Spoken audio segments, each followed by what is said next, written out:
الحمد لله الواجب وجوده وبقاؤه، الممتنع تغيره وفناؤه، العظيم قدره واستعلاؤه، العميم نعماؤه وآلاؤه، الدالة على وحدانيته أرضه وسماؤه، المتعالية عن شوائب التشبيه والتعطيل صفاته وأسماؤه، فاستواؤه قهره واستيلاؤه، ونزوله بره وعتاؤه، ومجيئه حكمه وقضاؤه، ووجهه وجوده أوجوده وحباؤه، وعينه حفظه وعونه اشتباؤه، وذهكه عفوه أو إذنه وارتضاؤه، ويده إنعامه وإكرامه واستيفاؤه،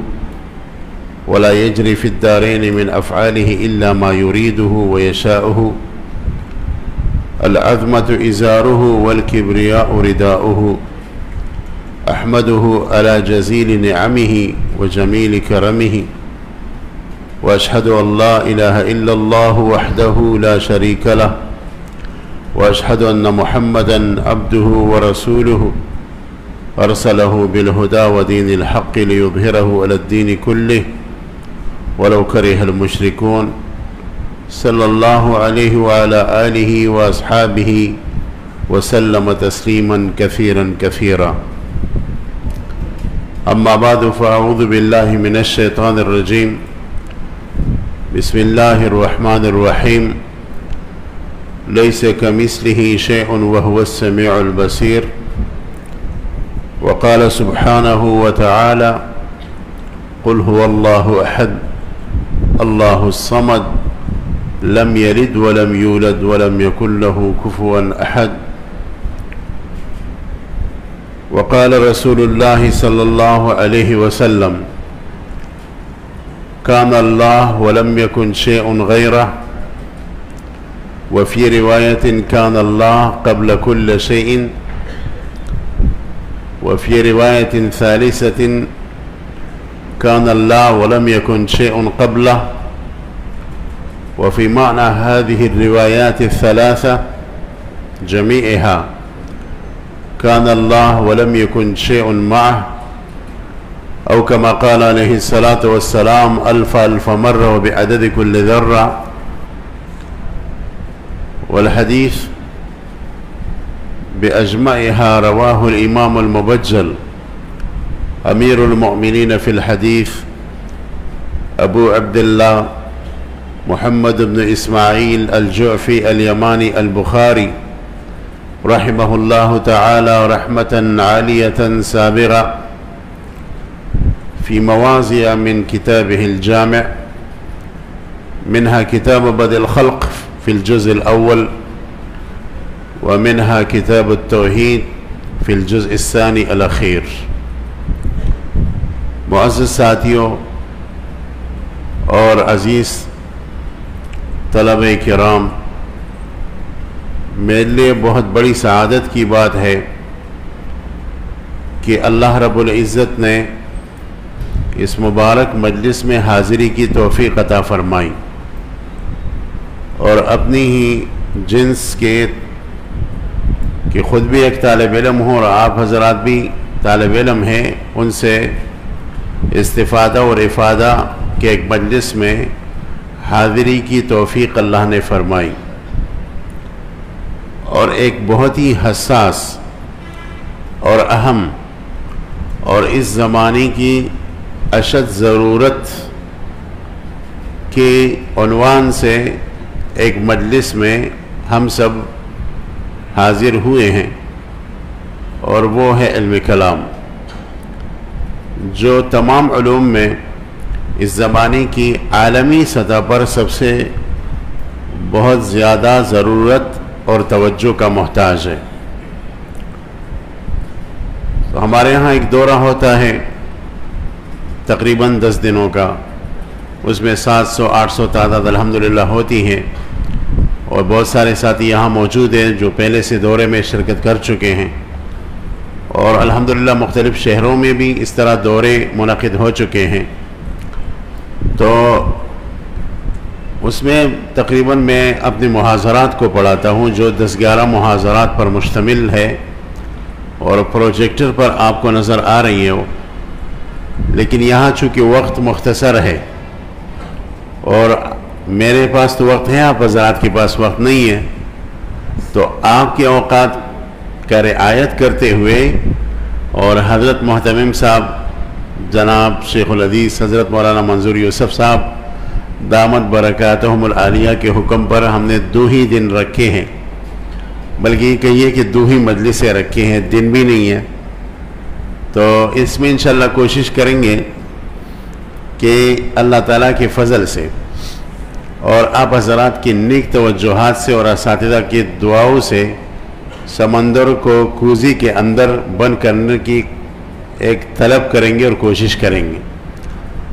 اور میری طرف سے یہ صحیح ہوگی انشاءاللہ اللہ کے فضل سے کہ مختصر اوقات میں آپ حضرات کے ذہن میں اس علم کی جوہری جو باتیں ہیں وہ اتار سکوں.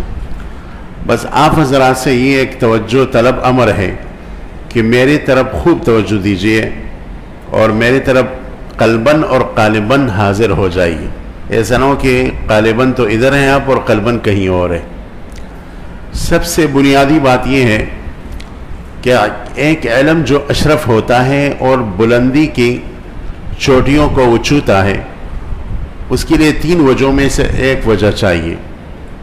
یا تو اس وجہ سے وہ علم اشرف ہوتا ہے کہ اس کا موضوع بلند و بالا ہوتا ہے، یا وہ علم اس وجہ سے اشرف ہوتا ہے کہ اس کی ضرورت زیادہ ہو جاتی ہے، اور یا وہ علم اس وجہ سے بلند ہو جاتا ہے اور اشرف بن جاتا ہے کیونکہ اس کی براہین اور ادلہ بہت قوی ہوتی ہیں. ان تینوں وجہوں میں سے ایک ہی وجہ اس علم کی شرافت کے لیے کافی ہے. لیکن علم کلام وہ مبارک علم ہے کہ یہ تینوں وجوہ بیک وقت علم کلام کے اندر موجود ہے. اس وجہ سے اس علم کو رئیس العلوم کہا گیا ہے. پہلی وجہ موضوع کی شرافت ہے، تو علم کلام اس وجہ سے اشرف ہے کہ اس کی جو موضوع ہے وہ اللہ تعالیٰ کی ذات اور صفات ہے، اور دنیا اور آخرت میں سب سے اشرف ترین امر جو ہے وہ اللہ رب العزت کی ذات اور صفات کا مبحث ہے، اور وہی مبحث علم کلام میں بیان کی جاتی ہے اور اس کی تفصیلات میں متکلم گستہ ہے اور اس کو مثبت انداز سے پیش کرتا ہے. تو موضوع کی شرافت کی وجہ سے علم کلام بہت ہی عمدہ علم ہے، اور بہت سارے علماء کے نزدیک علم کلام کا جو موضوع ہے وہ اللہ تعالیٰ کی ذات اور صفات کی مباحث ہے. میرے خیال میں پوری دنیا میں یہی تک گدو ہے کہ ہم اللہ تعالیٰ کو کیسے پائے، ہم اللہ تعالیٰ کے قرب کو کیسے حاصل کریں، اور اس علم میں اس قرب کی پہچان ہوتی ہے. تو یہ پہلی وجہ ہوئی اس علم کی شرافت کی وجہ سے. دوسری وجہ اس علم کی شرافت کی یہ ہے کہ اس کی ضرورت بہت زیادہ ہے. ضرورت 2 قسم پر ہے، ایک دنیاوی لحاظ سے اور ایک اخروی لحاظ سے. دنیاوی لحاظ سے تو یہ علم اشرف اس لیے ہے کہ اس علم کی برکت سے ایک تو آپ اپنے عقیدے پر مطمئن ہو جائیں گے، آپ کو دلی سکون حاصل ہوگا، اور دنیا میں سب سے بڑی دولت دلی سکون ہے، دلی اطمینان ہے، دلی مالداری ہے. اب دیکھیے مغرب اور یورپ دنیا کی ترقی میں کتنا ترقی کر چکے ہیں دنیا کے اندر، لیکن پھر بھی اس کو سکون نہیں ہے. سکون کی وہ دولت اسلام کے اندر موجود ہے. اگر کسی بندے کے پاس اربوں اور کھربوں روپے موجود ہو لیکن اس کو سکون حاصل نہیں ہے، سکون کی دولت سے محروم ہے، تو وہ حقیقت میں غریب ہے اور مفلس ہے. سکون دنیا کی سب سے بڑی دولت ہے. اسی وجہ سے اس علم کی برکت یہ ہے کہ اس کے ذریعے سے اللہ تعالیٰ آپ کو سکون کی دولت سے مالا مال فرما دیں گا. یہی وجہ ہے کہ امام تفتازانی رحمہ اللہ شرائط کے ابتداء میں اس علم کے تعارف کے حوالے سے کہتے ہیں کہ المنجی عن غیاہب الشکوک وظلمات الاوہام، یہ ایک ایسا علم ہے کہ آپ کو شکوک سے، خاص کر عقیدی کے اندر جو شکوک آ جاتے ہیں اور بے اطمینانی کا سبب بنتے ہیں، اس سے آپ کو نجات یہ علم دے گا اور آپ کو دلی سکون عطا فرمائے گا اور آپ کو سکون کی دولت سے مالا مال کر دے گا۔ تو ایک فائدہ تو دنیاوی لحاظ سے یہ ہے۔ دوسرا فائدہ یہ ہے کہ یہ جو علم ہے، علم کلام، دنیاوی فوائد کے لحاظ سے جس دین پر آپ قائم ہیں، اسلام، اس کا احسن طریقے سے دفاع کر سکیں گے۔ اور ہم چاہتے ہیں کہ ہم اسلام کا دفاع کریں پوری دنیا کے سامنے اور عالمی فورم پر۔ تو اگر آپ اسلام کا دفاع کرنا چاہیں تو وہ علم کلام کے ذریعے سے ہی ممکن ہے۔ علم کلام کے علاوہ ایسا کوئی علم نہیں ہے کہ اس کے ذریعے سے آپ اپنی دین اسلام، جو نجات والی دین ہے دنیا اور آخرت کے لحاظ سے، اس کی دفاع کر سکے۔ لہٰذا جو آدمی علم کلام میں ماہر نہ ہو، چاہے اس کو لاکھوں احادیث کیوں یاد نہ ہو، اس کی فضیلت اپنی جگہ مسلم ہے اور اس کو ایک امر فاضل مستحضر ہے، اس کی فضیلت اپنی جگہ ہے، لیکن وہ دفاع کا احسن طریقے سے، اسلام کا دفاع احسن طریقے سے نہیں کر سکے گا۔ یہ مشاہدہ بھی ہے، تجربہ بھی ہے۔ 3 سال پہلے تقریباً یا 4 سال پہلے انگلینڈ کے ایک عالم دین میرے پاس آئے تھے، وہاں ماشاءاللہ خطیب بھی ہے، بہت مشہور ہے، اس کی شہرت ہے۔ تو وہ صفات کا مسئلہ اور عقائد کی کچھ مسائل سیکھنے کے لیے تشریف لائے تھے، کئی دن میرے پاس گزارے۔ میں نے ان سے برسبیل تذکرہ پوچھا کہ انگلینڈ میں اسلام کی کیا کیفیت ہے۔ ان کا کہنا یہ تھا کہ انگلینڈ اگرچہ وہاں عیسائیت ہے، کرسچینٹی ہے، لیکن وہاں کے لوگ اب عیسائی بھی نہیں رہے۔ وہاں کے لوگ 100 میں سے 70% یا 80% ایتھیسٹ بن چکے ہیں، اللہ تعالیٰ کی وجود کی منکر بن چکے ہیں۔ نہ وہ یہودی رہ چکے ہیں اب، نہ وہ عیسائی رہ چکے ہیں، عیسائیت سے بھی نکل گئے اور اسلام کے قریب بھی بالکل نہیں آتے۔ پھر ان کا کہنا تھا کہ وہ پھر اپنے آپ کو مطمئن کرنا چاہتے ہیں، تو وہاں جو بعض حضرات ہیں ان کے پاس آ جاتے ہیں، مسلمان علماء کے پاس، اور ان سے وہ کہتے ہیں کہ ہم چاہتے ہیں کہ اسلام میں داخل ہو، لیکن پہلے ہمیں اللہ تعالیٰ کی وجود کا ہمیں قائل کرے۔ لیکن وہ قرآن کریم کا آیات پڑھ کر نہیں، احادیث پڑھ کر نہیں، دلائل قطعیہ کی ذریعے سے ہم قائل کریں تو تبھی ہم اسلام قبول کریں گے۔ اور ظاہر ہے اللہ تعالیٰ کی وجود کا اثبات کا متکفل علم کلام ہے، رسالت کی اثبات کا متکفل علم کلام ہے، سمیات کی اثبات کا متکفل علم کلام ہے۔ اور اس علم میں ان حضرات کو چونکہ مہارت حاصل نہیں ہوتی تو وہ دل برداشتہ وہاں سے اٹھ کر چلے جاتے ہیں اور اسلام قبول نہیں کرتے۔ ان کا کہنا تھا کہ اس وقت اگر کوئی چاہے کہ پوری دنیا میں اسلام کی احسن طریقے سے خدمت کرنا چاہے اور وہ ارادہ رکھتا ہو اور اسلام کا دفاع کرنا چاہے تو اسے چاہیے کہ علم کلام میں مہارت حاصل کرے، تب وہ مغرب میں اسلام کے دفاع کا احسن طریقے سے فریضہ سر انجام دے گا۔ اور اگر اس کو علم کلام میں مہارت نہ ہو تو وہ احسن طریقے سے اسلام کا خادم نہیں بن سکے گا۔ اس وقت پوری دنیا کو علم کلام کی سخت ترین ضرورت ہے، خاص کر طلباء کو، خاص تر علماء کو۔ میں پچھلی دنوں لاہور میں ایک دورہ پڑھا رہا تھا، ابھی ہمارے ہاں چھٹیاں چل رہی ہے، امتحان تھا، چھٹیاں تھی، تو اس موقع سے میں نے فائدہ اٹھایا اللہ کے فضل سے۔ تو لاہور میں ہم نے اپنے دورے میں حجت الاسلام مولانا قاسم نانوتوی کی ایک جامع کتاب جس کا نام ہی حجت الاسلام ہے وہ درسن رکھ لیا اور 3 دنوں میں تقریباً 12-13 گھنٹوں میں اسے پڑھا لیا۔ اس میں کافی فضلاء تھے، مدرسین تھے، شیوخ الحدیث تھے، کالج اور یونیورسٹی کے پروفیسر تھے۔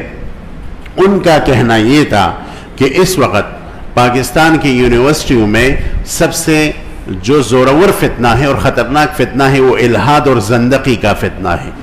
اس وقت ہمارے جو طلبہ ہیں وہ لینن اور اس طرح جو دوسرے ملحدین ہیں ان کی صفحات کو فیس بک کے اوپر مطالعہ کرتے ہیں، ان کی تحقیقات کو مطالعہ کرتے ہیں، جو اللہ تعالیٰ کی وجود کی نعوذ باللہ منکر ہے، جو رسالت کے بالکل منکر ہے، جو اس کے قائل ہیں کہ کبھی اللہ تھا ہی نہیں تو اس کا وجود ہم کیسے مانیں گے، نعوذ باللہ، اس طرح کے الہاد کا فتنہ آپ کے ملک کے اندر بھی داخل ہو گیا۔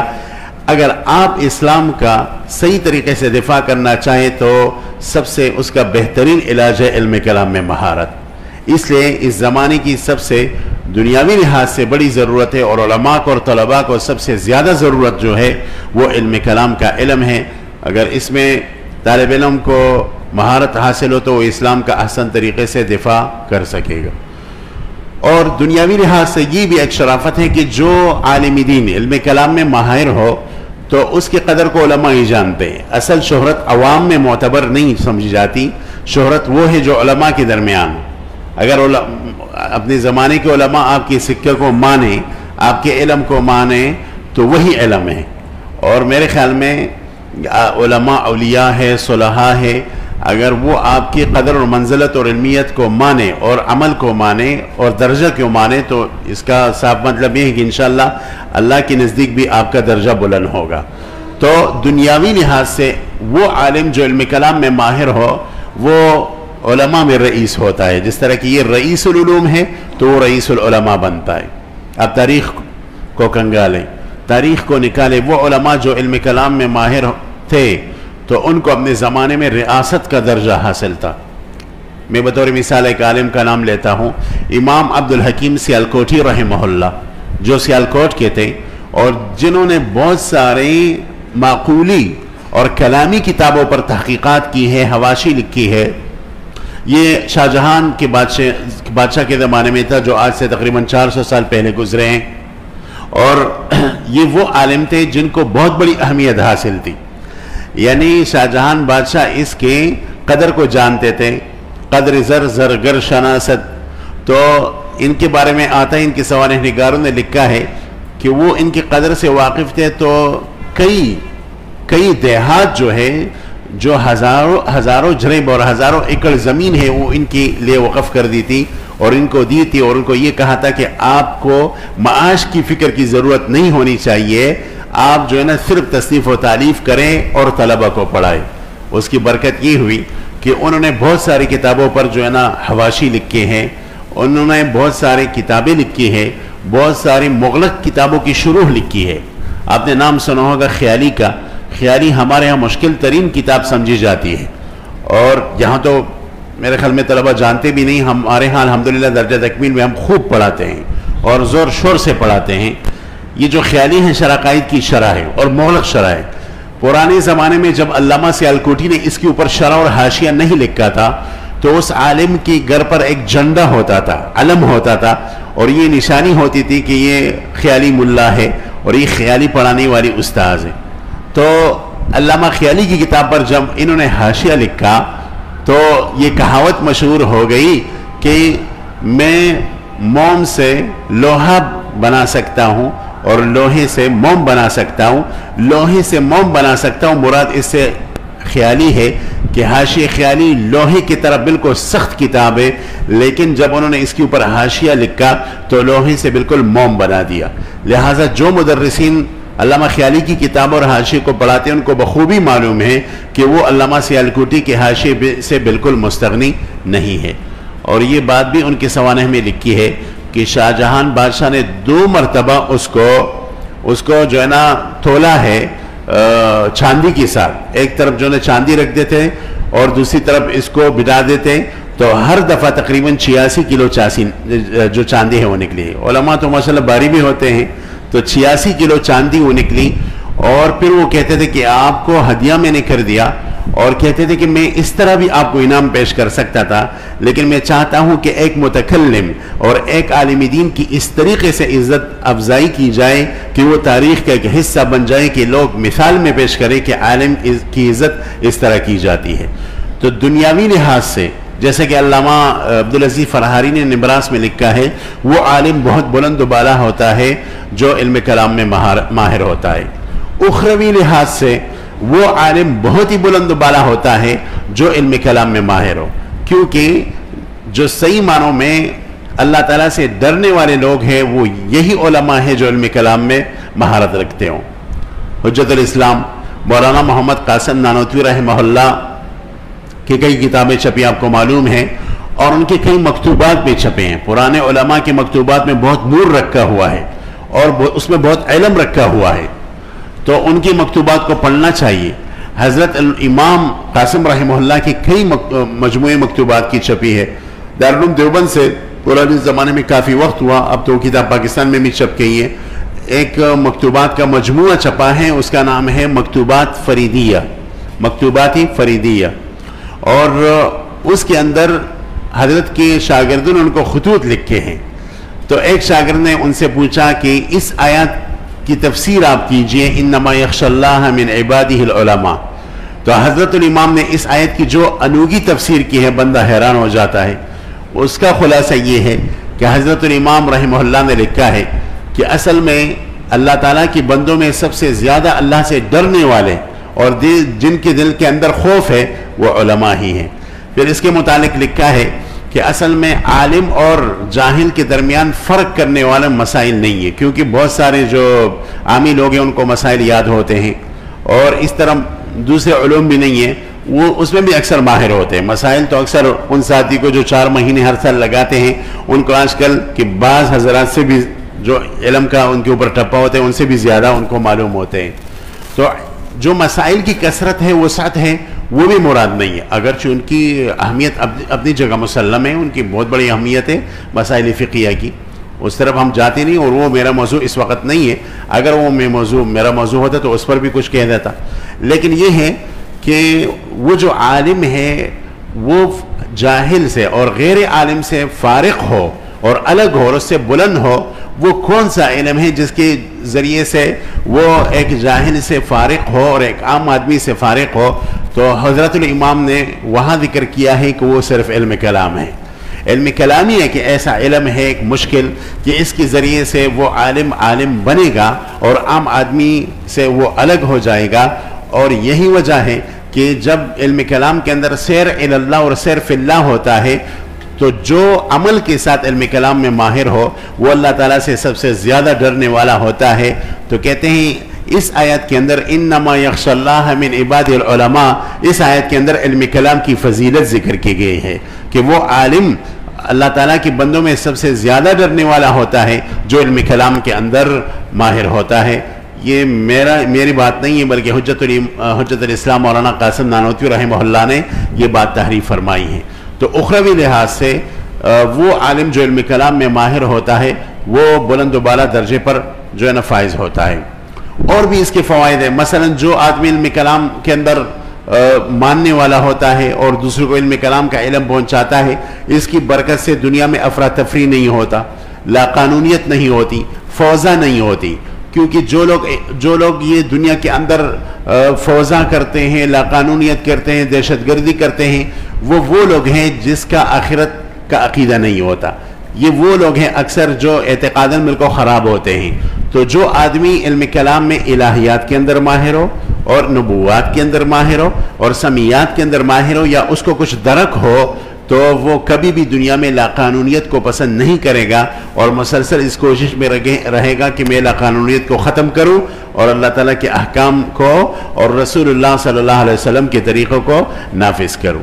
تو اس وجہ سے اس علم کی ضرورت بھی بہت زیادہ ہے. آپ کو معلوم ہے، آگے میں نے مقالے میں کئی جگہوں پر لکھا ہے اور ایک تو حوالہ باقاعدہ نقل کیا ہے اور اس حوالے پر اجماع ہے باقاعدہ. امام عبدالعزیز ابن بزیزہ بہت بڑے امام گزرے علم کلام کے، ان کا کہنا یہ ہے کہ اگر ایک قطر میں علم کلام کا ماہر نہ ہو تو اس قطر کے درمیان جتنے بھی لوگ رہتے ہیں وہ سب جو ہے نا گناہگار ہیں. وہ خاتون ہو یا مرد ہو، عالم ہو غیر عالم ہو، تو سب گناہگار ہیں. قطر 78 کلومیٹر کو کہا جاتا ہے، یعنی جہاں سے سفر مکمل ہو جاتی ہے تو اس کو ایک قطر کہا جاتا ہے. اقطار اس کی جمع ہے.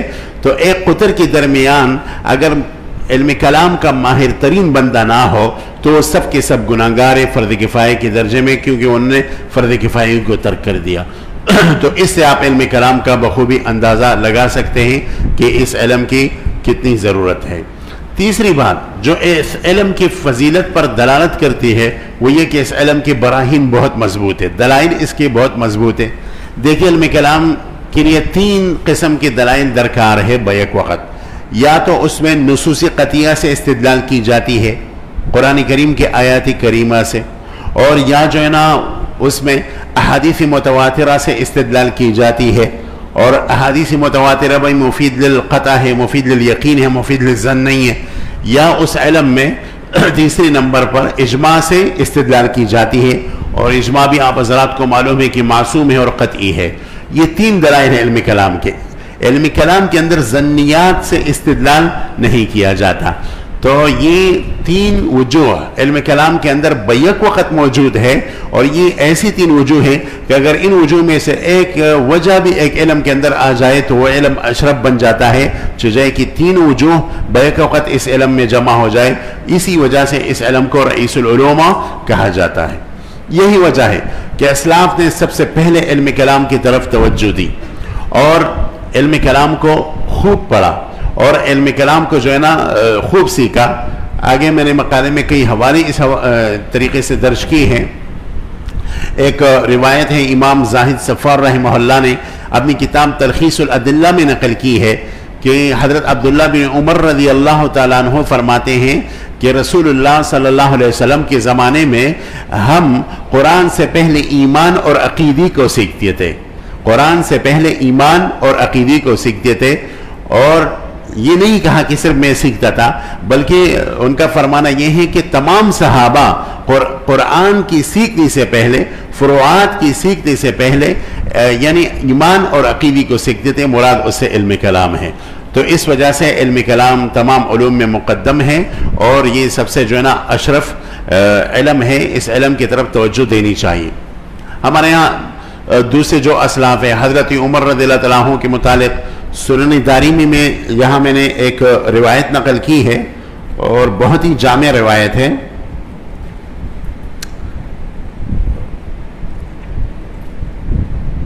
اس میں تفصیل یہ ہے کہ بہرحال مقالے میں موجود ہے تو انشاءاللہ اس کو اب تفصیلی پڑھیں گے تو وہ سامنے آ جائے گی. سنن دارمی کی روایت ہے کہ حضرت عمر رضی اللہ تعالیٰ عنہ کی خلافت کے زمانے میں ایک آدمی تھا مصر میں، حضرت عمر بن عاص کے قریب تھا اور وہ عقیدے کے لحاظ سے بہت فتنور تھا اور وہ فتنے کو پھیلاتا تھا اور لوگوں سے کہتا تھا کہ الرحمن علی العرش استوى کیف استوى، یعنی اس کی ذہن میں تجسیم کی بیماری تھی.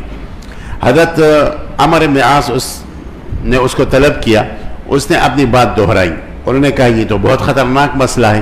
ان کو گرفتار کیا اور پھر مدینہ منورہ امیر المؤمنین حضرت عمر کے پاس بھیجا اور اس کا نام تھا سبیغ ابن عسل. سبیغ ابن عسل. اور حضرت عمر رضی اللہ تعالیٰ عنہ کو وہ خط دیا جو حضرت عمر بن عاص نے لکھا تھا اور اس میں ان کے عقائد کا تذکرہ تھا.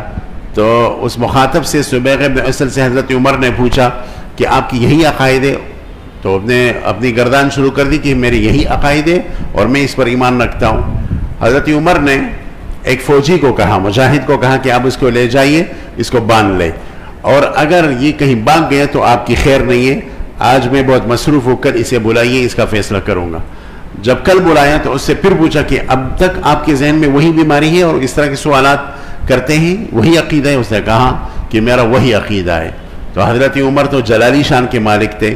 انہوں نے کہا کہ آپ بیٹھ جاؤ، اور انہوں نے جو ہے نا یعنی مختلف جگہوں سے اراجین منگوا لی. اراجین اور کھجور کی اس ٹہنیوں کو کہتے ہیں، کھجور جو بالکل یعنی بلیڈ کی طرح ہوتی ہیں، اس ٹہنیوں کو منگوایا، اس چڑیوں کو منگوایا اور ان کو بٹھایا اور قمیص ان کو اتارا اور ضرب یضرب گردان شروع کر لیا اور خوب اس کو مارا، لہو لہان کر دیا. اور جب بالکل لہو لہان کر دیا تو حضرات کو کہا کہ اس کو میرے سامنے سے اٹھاؤ. 3 مہینے بعد دوبارہ اس کو بلایا اور بغیر پوچھے ضرب یضرب کا گردان پھر شروع کر دیا. اس کو خوب لہو لہان کر دیا. پھر اس کو اٹھایا. 2-3 مہینے بعد جو اس کے زخم صحیح ہو گئے تو پھر بلایا اور جب مارنے لگے تو اس نے کہا کہ امیر المؤمنین اگر آپ مجھے مارنا چاہیے تو مجھے قتل کر دیں. یہ ایسی تکلیف کیوں مجھے دے رہے ہیں؟ جو توڑا مارتے پھر چھوڑتے، جب میں ٹھیک ہو جاتا ہوں پھر میرے زخم کو تازہ کر دیتے، اس کے اوپر نمک چھڑک دیتے ہیں، تو آپ مجھے قتل کر دیجئے. اور اگر آپ یہ کہنا چاہیں اور یہ آپ کا مطلب ہو کہ میرا عقیدہ کیسا ہے تو خدا کی قسم جب پہلی مرتبہ آپ نے مجھے مارا تو پہلی مار کی وجہ سے میرے ذہن سے باطل عقائد نکل گئے تھے اور میری اصلاح ہو گئی تھی۔ حضرت عمر فاروق نے اس پر بھی اکتفا نہیں فرمایا، اس کو یمن بھیجا اور حضرت ابو موسیٰ اشعری کو حوالے کیا اور ان کو فرمایا کہ ان سے کوئی بھی تعلق نہ رکھے کوئی مسلمان، اور ان سے کوئی بے شرابی نہ کرے اور نہ ان سے بات کرے۔ وہ جب کئی مہینے بہت تنگ آ گیا تو حضرت ابو موسیٰ اشعری کے پاس آیا کہ حضرت میرے ذہن سے وہ باطل عقائد بالکل خدا کی قسم نکل گئی ہے، میری اصلاح ہو چکی ہے، آپ امیر المومنین کو خط لکھ کے، کیونکہ لوگ میرے ساتھ نہ بے شرع کرتے ہیں نہ بات کرتے ہیں، میری اصلاح ہو گئی ہے۔ تو ابو موسیٰ اشعری نے جب اس کی حال کی خوب جانچ پڑتال فرمائی، پھر اس کے بعد حضرت امیر المومنین عمر بن الخطاب رضی اللہ تعالیٰ عنہ کو خط لکھا اور اس کی سفارش کی، تو جواباً حضرت عمر فاروق رضی اللہ تعالیٰ عنہ نے کہا کہ ٹھیک ہے، جب اس آدمی کی اصلاح ہو گئی ہے تو اب لوگوں کو اجازت ہے کہ اس کے ساتھ بے شرع بھی کرے اور اس کے تعلقات بھی رکھے اور بات بھی کرے۔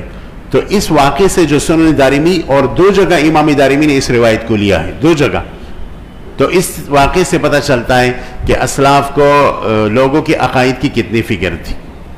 ہمارے ہاں ایک کتاب ہے، کتاب الروزتین فی تاریخ الدولتین النوریہ والصلاحیہ، یہ امام ابو شامہ المروزی رحمہ اللہ کی تصنیف ہے، اور سلطان صلاح الدین ایوبی اور سلطان نور الدین زنگی رحمہ اللہ کی تاریخ پر سب سے مستند مرجع ہیں۔ اس کے اندر پہلے جلد میں واقعہ لکھا ہے کہ شام پر جب نور الدین زنگی رحمہ اللہ کی حکومت تھی تو ایک آدمی آیا اور اس کا عقیدہ تجسیم کا تھا، اور وہ تجسیم کے فتنے کو پھیلا رہا تھا اور لوگوں کو کہہ رہا تھا کہ استوا کا مطلب یہ ہے کہ اللہ تعالیٰ نعوذ باللہ عرش کے اوپر بیٹھا ہوا ہے، جس طرح کا ایک بادشاہ بیٹھتا ہے۔ تو ظاہر یہ تجسیم کا باطل عقیدہ ہے، کیونکہ اہل سنت والجماعت کہتے ہیں کہ الرحمن علی العرش استوا کا مطلب ہے کہ اللہ نے عرش کے اوپر قبضہ فرمایا ہے، الرحمن علی العرش استوا قبض علی العرش، اور یا اس میں سلف کا مذہب ہے جو تفویض ہے، جس تفویض کا مطلب یہ ہے کہ استوا کا اصل معنی اللہ تعالیٰ ہی جانتا ہے اور اس کی تفویض کرو، اللہ تعالیٰ کو سپرد کرو، اس کے معنی کو کوئی نہیں جانتا۔ کل کے محاضرے میں انشاءاللہ اس کی پوری تفصیل آ جائے گی، آپ خوب سمجھ لیں گے۔ جن حضرات نے پڑھا ہے پہلے سے تو پہلے سے ان کو معلوم ہے، جن حضرات نے نہیں پڑھا انشاءاللہ کل سمجھ جائیں گے۔ بہرحال اس آدمی کا عقیدہ تقسیم کا تھا، تو لوگوں کے اندر اس فتنے کو پھیلا رہا تھا، تو نور الدین زنگی رحمہ اللہ نے ان کو دعوت دی، بحث کی، پھر بھی اس نے توبہ نہیں کیا۔ تو اس کے بعد جو ہے نا اس کو ایسی سزا دی کہ یعنی تاریخ کا حصہ وہ سزا بن گیا، اس کی منہ کو بالکل کالا کر دیا اور اس کو ہاتھ اور پاؤں سے باندھ کر گدی کے اوپر بٹھا دیا اور دمشق کے بازاروں میں اس کو پھراتا تھا اور خود اپنی منہ سے یہ آواز لگاتا تھا کہ جس آدمی کا عقیدہ گڑبڑ ہو، جو جمہور مسلمانوں کے مخالف عقیدہ رکھتا ہو، جو اسلام کے مخالف عقیدہ رکھتا ہو، تو اس کا یہی انجام ہوگا جو میرا انجام ہے۔ یہ باقاعدہ کتاب الروزتین کے اندر یہ واقعہ لکھا ہوا ہے۔ اس واقعے سے پتہ چلتا ہے کہ سلف کے ہاں عقیدے کی کتنی بڑی اہمیت تھی۔ تیسرا واقعہ میں ذکر کرتا ہوں، قدریہ کا عقیدہ بہت خطرناک ہے، آپ کو معلوم ہے، اور یہاں محاضرات کے اندر قدریوں کے اوپر میں نے تفصیل کی ہے، مختصر تفصیل ہے، لیکن جو کام کی باتیں وہ میں نے ذکر کی ہے۔ تو ایک قدری تھا اور اس کا باطل عقیدہ تھا خطرناک، اس کا نام تھا غیلان بن مسلم القدری۔ حضرت عمر بن عبدالعزیز رحمہ اللہ جو جلیل القدر تابعی تھے اور اپنے زمانے کے ایک نامور شخصیت تھے، اور امام ذہبی رحمہ اللہ نے لکھا تھا کہ وہ صرف بادشاہ نہیں تھے بلکہ وہ علوم میں مجتہد تھے، محدث تھے۔ باقاعدہ ان کی ایک مسند شائع ہوئی ہے، مسند عمر ابن عبدالعزیز للامام الباغندی، اور یہ ہمارے شیخ عوامہ جو آج کل ترکی میں ہوتے ہیں ان کی تحقیق سے یہ کتاب چھپی ہے۔ تو وہاں ان کی ان روایات کو امام باغندی لے آئے ہیں جو حضرت عمر بن عبدالعزیز کے واسطے ہم تک پہنچی ہے۔ تو محدث بھی تھے، مجتہد بھی تھے، متکلم بھی تھے، علم کلام میں بھی ماہر تھے۔ آپ کے ذہن میں برصغیر تذکر یہ بات ڈالتا چلوں کہ پرانے زمانے کے علماء فرضاً علم کلام میں ماہر ہوتے تھے، یعنی دوسرے علوم میں ماہر ہو یا نہ ہو، علم کلام میں سب سے پہلے وہ مہارت حاصل کرتے تھے، اور اس کی نظائر میں وقتاً بوقتاً اپنے محاضرے میں پیش کرتا رہوں گا۔ تو غیلان بن مسلم دمشق آیا اور وہ تقدیر کے انکار کے فتنے کو پھیلا رہا تھا، اور تقدیر کا عقیدہ تو فرض عقیدہ ہے، اس کے اندر تو شک کی بھی گنجائش نہیں ہے، تو اس باطل عقیدے کو پھیلا رہا تھا۔ عمر بن عبدالعزیز رحمہ اللہ نے اسے اپنے دربار میں بلایا اور ان کو کہا کہ آپ کا عقیدہ کیا ہے، اپنے دلائل پیش کرو۔ جب اس نے دلائل پیش کی تو حضرت عمر بن عبدالعزیز نے گفتگو شروع فرمائی اور ان کے ایک ایک دلیل کو جو نے توڑ دیا، اور اوپر سے اہل سنت والجماعت کی جو دلائل ہے اس کو مدلل کرتا ہوا، کلام کو مدلل کرتا ہوا آگے چلتے گئے۔ آخر میں اس گفتگو میں غیلان بن مسلم بالکل عاجز آ گئے اور اس نے تسلیم کر لیا کہ واقعی ہمارا عقیدہ غلط ہے، اور اس نے وہیں پر اعلان کر دیا کہ میں اپنے باطل عقیدے سے رجوع کرتا ہوں۔ اور یہ تاریخی بات جس کو علامہ کوثری رحمہ اللہ نے بھی لکھا ہے، یہ اس نے اپنے منہ سے نکالی کہ یا امیر المؤمنین لقد جئتک ضالا فہدیتنی واعمى فبصرتنی وجاہلا فعلمتنی واللہ لا اتکلم فی هذا الشیء ابدا، خدا کی قسم میں اس کے بعد تقدیر کی انکار کے متعلق کوئی بات نہیں کروں گا۔ آپ کے دربار میں آ کر میں نابینا تھا، آپ نے بینا کر دیا، میں گمراہ تھا، آپ نے مجھے ہدایت کا راستہ دکھایا، میں جاہل تھا، آپ نے مجھے علم کا راستہ دکھایا، خدا کی قسم اس کے بعد تقدیر کا انکار نہیں کہوں گا اور نہیں کروں گا۔ اور پھر ابھی اس زمانے میں جو عمر بن عبدالعزیز رحمہ اللہ جلیل القدر تابعی، ان کا باقاعدہ کتاب چھپا ہے رسالۃ القدر بیروت سے، وہ الحمدللہ میرے پاس موجود ہے۔ اس واقعے سے بھی پتہ چلتا ہے، اس کتاب سے بھی پتہ چلتا ہے کہ حضرت عمر بن عبدالعزیز کو مسلمانوں کے عقائد کی کتنی فکر تھی اور ان کے عقائد کی تصحیح کے لیے کتنے فکر مند تھے۔ تو میرے عزیز بھائیوں، آپ کو یہ بتاتا چلوں کہ عقیدے کی اہمیت بہرحال مسلم ہے، اور ہمارے سلف صالحین نے اس عقیدے کو بہت اہمیت دی۔ صحابہ میں بھی یہ کیفیت تھا، اور صرف مردوں میں نہیں، خواتین میں بھی تھا۔ امی محترمہ حضرت عائشہ رضی اللہ تعالی عنہا کی روایت بخاری شریف میں موجود ہے، اور دور حدیث کے طلبہ نے پڑھا ہوگا، علماء حضرات کی نظر سے گزرا ہوگا کہ ان کے پاس ایک خاتون آئی اور کہنے لگی، استفہاماً انداز سے کہنے لگی کہ ایام مخصوصہ میں عورت تو جو روزے نہیں رکھتی بعد میں تو اس کی قضا کر لیتے ہیں، تو کیا نماز کی بھی قضا کرے گی؟ یعنی سوال کا انداز یہ تھا کہ ہمیں نماز کی بھی قضا کرنی چاہیے، حالانکہ شرعی مسئلہ تو نہیں ہے، اجماع سے ثابت ہے کہ عورت ایام مخصوصہ کے بعد ان روزے جو ہیں ان کی قضا کرے گی، اور نمازوں کی قضا ان کے اوپر نہیں، اس پر اجماع ہے تمام مسلمانوں کا، مذاہب اربعہ کا۔ لیکن یہ جو ہے خوارج کا مذہب یہ ہے کہ نہیں، جس طرح روزوں کی قضا کرے گی خاتون، اسی طریقے سے نمازوں کی بھی قضا کرے گی، اور یہ باطل مذہب ہے۔ تو اس نے اس انداز میں سوال کیا حضرت عائشہ رضی اللہ تعالیٰ عنہ سے کہ کیا نمازوں کی بھی ہم قضا کریں گے؟ یعنی اس کا مطلب یہ تھا کہ آپ مجھے میری موافق جواب دیں۔ تو حضرت عائشہ رضی اللہ تعالی عنہا نے ان کی طرف گھور کر دیکھا اور فرمایا، احروریت انتی، احروریت انتی، یہ روایت موجود ہے، کیا تمہارا تعلق خوارج کے اس باطل فرقے سے ہے کہ مجھے اس پر اکسانا چاہتی ہوں کہ میں فتویٰ دوں کہ ایام مخصوصہ کے بعد وہ خاتون نمازوں کی بھی قضا کرے گی؟ تو کبھی بھی اس طرح نہیں کر سکتی۔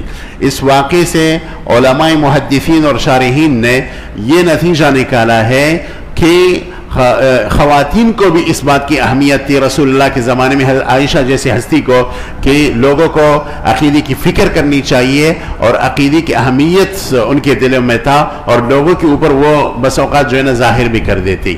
تو سلف کے ہاں عقیدے کی بہت بڑی اہمیت تھی، اس وجہ سے اس علم کا سیکھنا بہت ضروری ہے۔ البتہ یہ آپ کے ذہن میں رہے کہ علم کلام ایک تو تفصیلی علم کلام ہے، وہ علم الخاصہ ہے، وہ خواص کا علم ہے، اور اس کا مطلب یہ ہے کہ جس طرح ہم شرح قائد صفیہ اپنے ہاں پڑھاتے درسی نظامی میں، شرح مواقب پڑھتے ہیں، شرح مقاصد پڑھتے ہیں، ابکار الافکار پڑھتے ہیں، اشارات المرام پڑھتے ہیں، اور شرح صحائب پڑھتے ہیں، یہ تفصیلی علم ہے۔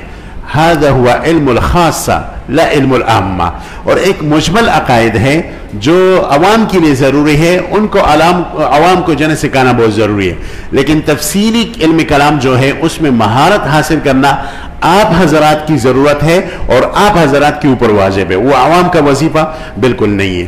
تو میرے بھائیوں، اس حوالے سے پتہ چلتا ہے کہ علم کلام کی کتنی بڑی اہمیت ہے۔ قریب کے زمانے کے ہمارے ایک بہت بڑے متکلم گزرے ہیں جس کا نام ہے امام عبدالعزیز الفرہاروی رحمہ اللہ، اور جو پنجاب کے ملتان کے تھے، اور انہوں نے شرح قائد کی ایک کامیاب ترین شرح لکھی ہے، نبراس اس کا نام ہے۔ اس کی ابتدا میں بالکل انہوں نے لکھا ہے کہ علوم دو قسم پر ہے، ایک علوم عالیہ ہے عین کے ساتھ، ایک علوم عالیہ ہے، اعلیٰ کی علوم. تو علوم عالیہ تو آپ کو معلوم ہے، منطق ہے، بلاغت ہے، صرف ہے، نحو ہے، بیان ہے، یہ چیزیں علوم عالیہ ہے. فلسفہ ہے جو ہمارے ہاں مدارس میں پڑھائی جاتی ہے، علوم عالیہ ہے. اور ایک ہے علوم عالیہ عین کے ساتھ جو مقصودی علوم ہے.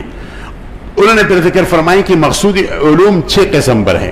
پہلا علم وہ ہے تفسیر کا، اور دوسرا علم ہے حدیث کا، اور تیسرا علم ہے اصول فقہ کا، اور چوتھا علم ہے فقہ کا، اور پانچواں علم ہے تصوف کا، اور چھٹا علم ہے علم کلام کا، علم العقائد کا. پھر انہوں نے باقاعدہ تصریح فرمائی ہے کہ ان 6 علوم میں سے رئیس العلوم، جس علم کو یہ خطاب حاصل ہے، جس علم کو یہ لقب حاصل ہے، وہ علم کلام ہے. تو علم کلام ان 6 علوم میں سے ریاست کا درجہ رکھتا ہے. یعنی اس کا مطلب یہ ہے کہ محدث تب تک محدث نہیں بن سکتا جب تک کہ وہ متکلم نہ ہو. مفسر تب تک مفسر نہیں بن سکتا جب تک کہ وہ علم تفسیر میں ماہر نہ ہو. اور اسی طرح فقیہی، اور اسی طرح اصول فقہ کا ماہر، اور اسی طرح تصوف کا. اس اجمال جس کو عبدالعزیز فرہاروی رحمہ اللہ نے اس اجمال کو ذکر فرمائی، اس کی تھوڑی میں تفصیل کر دوں. ہم سب سے پہلے تفسیر کو لیتے ہیں. اگر کوئی مفسر قرآن کریم کی تفسیر کو بیان کرے یا لکھ کے تفسیر کو، اور اسے علم کلام میں مہارت حاصل نہیں ہے، تو وہ بدترین ٹوکرے کھائے گا. کیونکہ علماء محدثین اور علماء مفسرین اور علم کلام کے علماء نے اس بات پر تصریح فرمائی ہے کہ قرآن کریم کے 6000 کے اوپر جو آیتیں ہیں، اس کے اندر 5000 سے اوپر جو آیتیں ہیں وہ عقائد اور علم کلام کے متعلق. یعنی یہ سمجھیں کہ تقریباً قرآن کی 100% حصے میں سے 85% یا 88% جو آیات کریمہ ہے وہ علم کلام اور عقیدے کے مباحث کے متعلق ہے، الہیات کے متعلق ہے، رسالت کی اصولی مباحث کے متعلق ہے، عقیدہ آخرت کے اثبات کے متعلق ہے، اور یہ سب عقائد کی بحثیں ہیں. تو جو آدمی تفسیر کرنا چاہے اور وہ علم کلام میں ماہر نہیں ہے تو وہ بدترین ٹوکرے کھائے گا. کیونکہ قرآن کریم کے اندر جو متشابہات ہے، اگر بندے کی علم کلام میں مہارت نہ ہو تو ان متشابہات کو بیان کرتے ہوئے اور کھولتے ہوئے وہ صریح تجسیم کے عقیدے میں واقع ہو جائے گا. اور اس کی مشاہدات بھی موجود ہے، کتابیں بھی موجود ہیں جو اہل الزیغ والضلال نے لکھی ہے. تو ان کی چونکہ اس علم میں مہارت حاصل نہیں ہوتی، تو اس طرح کے آیات کریمہ میں وہ بدترین ٹوکرے کھاتے ہیں اور وہ گمراہ ہو جاتے ہیں. اسی وجہ سے وہ حضرات جنہوں نے علم کلام کے اندر مہارت حاصل کیا ہے، ان کی تفاسیر بالکل جامع سمجھی جاتی ہے، اور علم کلام اور عقیدے کے مسئلوں میں وہ مرجع ہیں. سب سے اہم تفسیر سلف صالحین میں، متقدمین میں، اس حوالے سے امام ابو منصور الماتریدی رحمہ اللہ المتوفى 333 ہجری، جو عقیدے کے مؤسسین میں اور بنیادی لوگوں میں ان کو سمجھا جاتا ہے، ان کی تفسیر ہے تاویلات اہل السنہ والجماعہ. اس تفسیر کا نام ہے تفسیر تاویلات اہل السنہ والجماعہ. اس تفسیر کا سب سے بہترین نسخہ ترکی سے 18-19 جلدوں کے اندر شائع ہوا ہے، مکتبۃ المیزان سے. اس تفسیر کو آپ اٹھائیے، ہر آیات کے نیچے عقائد کی بحثیں آپ کو پائیں گے، اور یہ تفسیر سب سے بہترین تفسیر ہے. اور اگرچہ بعض تفسیریں اس حوالے سے ہمارے ہاتھ تک نہیں پہنچے، اللہ تعالیٰ ستیہ ناس کریں اہل بدعت کا، انہوں نے ہمارے ایسے تفسیری کو نظر آتش کر دیا. تاریخ میں ایک تفسیر کا نام آتا ہے، اور یہ واقعہ امام ابو بکر ابن العربی المعافری المالکی رحمہ اللہ نے اپنی کتاب، حوالے کو یاد رکھیے، اپنی جامع کتاب القواسم من العواسم میں یہ واقعہ لکھا ہے کہ امام ابو الحسن اشعری رحمہ اللہ، جو اہل سنہ کے بڑے امام گزرے ہیں، ان کی ایک تفسیر ہے 450 جلدوں میں، اور اس کا نام ہے تفسیر المختزن، میم خا تا زا نون، تفسیر المختزن. یہ تفسیر انہوں نے امام زہبی کی قول کے موافق 450 جلدوں میں لکھی ہے، اور یہ تفسیر بغداد میں ایک مکتبے کے اندر موجود تھا. تو اس زمانے کے ایک معتزلی الاعتقاد جو معتزلی تھا اور کٹر معتزلی تھا، صاحب علم تھا لیکن عقیدے میں زائغ تھا، عقیدے میں گمراہ تھا، اس کا نام ہے صاحب ابن عباد. اور اپنے زمانے کے آل بویہ جو مملکت گزری ہے، آل بویہ ان کا ایک مستند وزیر تھا اور خود صاحب علم بھی تھا لیکن عقیدے میں گمراہ تھا. تو انہوں نے وہ جو مکتبہ ہے جہاں امام ابو الحسن اشعری کی تفسیر پڑھی ہوئی تھی، تفسیر المختزن، اس کے قیم کو، اس کے رکھوالے اور ناظم کو رشوت دی. 500 دینار اور اس کو کہا کہ اس تفسیر کو طلب کرو. تو اس نے پھر مشورہ مانگا کہ تفسیر کو کس طرح طلب کروں, یہ تو ایک ہی نسخہ ہے اور اس کا طلب کرنا تو بہت بڑا سرکاری جرم ہے. تو انہوں نے کہا کہ اس مکتبے کے قریب جو لگا ہوا باورچی ہے اس میں آگ لگا دو اور پھر آگ جو ہے نا اندر مکتبے کے اندر ڈالو. تو اس نے اسی طریقے پر عمل کر دیا اور یہ مشہور کر دیا کہ جو باورچی خانہ ہے وہاں آگ لگ گئی, اس کی وجہ سے مکتبے میں آگ لگ گئی اور اس آگ کی وجہ سے وہ پورا مکتبہ بھی جل گیا اور تفسیر المختزن بھی اس کے اندر جل گئی. تو اگر وہ تفسیر ہمارے ہاتھوں میں اس وقت ہوتی جو آج سے تقریباً 1100-1200 سال پہلے لکھی گئی ہے تو خدا کی قسم وہ اہل سنت والجماعت کی مایہ ناز تفسیر ہوتی. لیکن بہرحال تفسیر تاویلات اہل سنہ اس وقت موجود ہے اور سب سے بہترین نسخہ ترکی سے چھپا ہے. اس کے بعد اگر آپ آ جائیے امام طبری رحمہ اللہ کی تفسیر کو اٹھا کر دیکھیے, تفسیر طبری جو 32 جلدوں میں شائع ہوئی ہے, آپ اس کو عقیدی کے اندر پائیں گے تو ایک محقق پائیں گے, علم کلام کے ماہر پائیں گے, ایک بہترین متکلم پائیں گے. اس کے بعد اگر آپ آ جائیے تو امام فخر الدین الرازی رحمہ اللہ کی جو تفسیر ہے تفسیر کبیر, میرے خیال متکلم بنانا چاہے تو تفسیر کبیر کو مطالعے میں رکھے, اس کی نظیر نہیں اس تفسیر کی, لاجواب تفسیر ہے. اور اسی طرح تفسیر, یہ ایسے لوگ ہیں جنہوں نے علم کلام میں بھی مہارت حاصل کیا اور وہ کامیاب مفسر بھی بن بیٹھے. آج میرے خیال میں تفاسیر میں بلاغت کے لحاظ سے سب سے بہترین تفسیر آپ خوب جانتے ہیں وہ تفسیر کشاف ہے, امام جار اللہ زمخشری کی, جو عقیدتاً کٹھر معتزلی تھے اور اتنے متعصب معتزلی ہے کہ بس اوقات اپنے آپ کو کہتے ہیں قال اصحاب العدل والتوحید, اپنے آپ کو اصحاب العدل والتوحید سے تعبیر کرتا ہے. اور ہمارے اہل سنت کے متعلق کہتے ہیں قال اہل البدعۃ, ہمیں کہتا ہے الٹا چور کوتوال کو ڈانٹے, یعنی ہمیں کہتے ہیں قال اہل, اتنا متعصب آدمی ہے انہوں نے. اور ان کی تفسیر بلاغت کے لحاظ سے بہترین تفسیر ہے. الحمدللہ ہمارے علماء کے اندر تعصب نہیں ہے, اہل سنت کے اندر تعصب نہیں ہے. ہم نے اس تفسیر سے فائدہ اٹھایا, ہمارے اکابر نے اس تفسیر سے فائدہ اٹھایا. حدیث میں آتا ہے اگرچہ سندن ضعیف ہے لیکن فضائل میں مقبول ہے, رسول اللہ فرماتے ہیں صلی اللہ علیہ وسلم الحکمت ضالۃ المؤمن این وجدها حفظها, یعنی سمجھ کی بات جہاں بھی آپ کو ملے آپ اس کو اٹھا سکتے ہیں اگر اس کی مضرات سے آپ اپنے آپ کو بچا سکتے ہیں. خذ ما کفا ودع ما قدر پر عمل آپ کر سکتے ہیں. تو ابھی وہ تفسیر کشاف چھپی ہے 10 جلدوں میں, سب سے بہترین نسخہ ترکی سے چھپ گیا ہے, یہ سب سے بہترین طبع ہے. تفسیر کشاف کو سامنے رکھ کر ہمارے وہ مفسرین جو بیک وقت علم کلام میں بھی ماہر تھے, متکلمین تھے, تفسیر میں بھی ماہر تھے, انہوں نے اس تفسیر کو سامنے رکھ کر اس پر ردود لکھے ہیں اور بہترین کامیاب ردود لکھے ہیں. چنانچہ امام میر سید شریف جرجانی نے کشاف کا حاشیہ لکھا ہے, امام المحقق الثانی الامام سعد الدین تفتازانی رحمہ اللہ نے تفسیر کشاف کے اوپر حاشیہ لکھا ہے. امام طیبی جو ہمارے مشکات المفاتیح کے ایک کامیاب, مشکات المصابیح کے کامیاب شارح ہیں, شرح طیبی کے نام سے, انہوں نے تقریباً 10 جلد کے اندر شرح لکھی الکاشف عن حقائق السنن. انہوں نے تفسیر کشاف کے اوپر 17 جلدوں کے اندر باقاعدہ حاشیہ لکھا ہے جو فتوح الغیب کے نام سے مشہور ہے, اور ابھی وزارت دبئی نے اس کو چھاپ دیا. اور اس کے اندر جہاں بھی امام زمخشری نے کہیں بھی یعنی اہل سنت کے اوپر رد کیا ہے اور کوئی عقیدہ معتزلہ کے حوالے سے بیان کیا ہے, حضرت الامام الطیبی رحمہ اللہ نے فتح الغیب حاشیہ میں اس کا بھرپور رد کیا ہے. اور یہ جو تنقید اور یہ حاشیہ تقریباً اب 17 ضخیم جلدوں میں جو ہے چھپ گیا ہے, جو ہزاروں صفحات پر جو اندر پھیلا ہوا ہے. تو آپ اس سے اندازہ لگائیے کہ ایک آدمی تفسیر کرے اور وہ علم کلام میں ماہر نہ ہو تو وہ بدترین ٹوکرے کھائے گا اور وہ ناکام مفسر ہوگا اور قرآن کریم کی خدمت کو صحیح طریقے سے نہیں کر سکے گا. تو مفسر کو علم کلام کی سخت ضرورت ہے. دوسرا علم ہے حدیث. محدث کو علم کلام کی نہایت ضرورت ہے. ایک محدث تبھی کامیاب شارح اور حدیث کا یعنی شرح کرنے والا بن سکتا ہے جب اس کو علم کلام میں مہارت ہو, کیونکہ حدیث میں طامات ہے, حدیث میں ایسی چیزیں ہیں کہ اگر اس کی آپ تحقیق نہ کریں تو آپ گمراہی کے کڑوں میں واقع ہو جاؤ گے.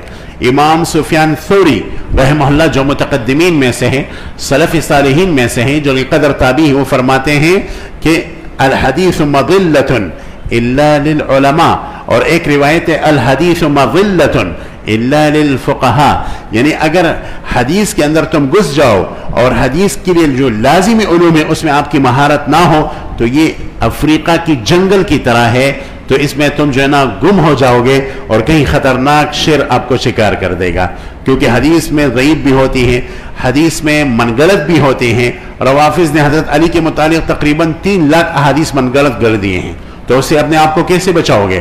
اچھا، بہت سارے احادیث اللہ تعالیٰ کی صفات کے متعلق ہے، خلق اللہ آدم علی صورتہ، یہ اللہ تعالیٰ کی صفات کے متعلق ہے۔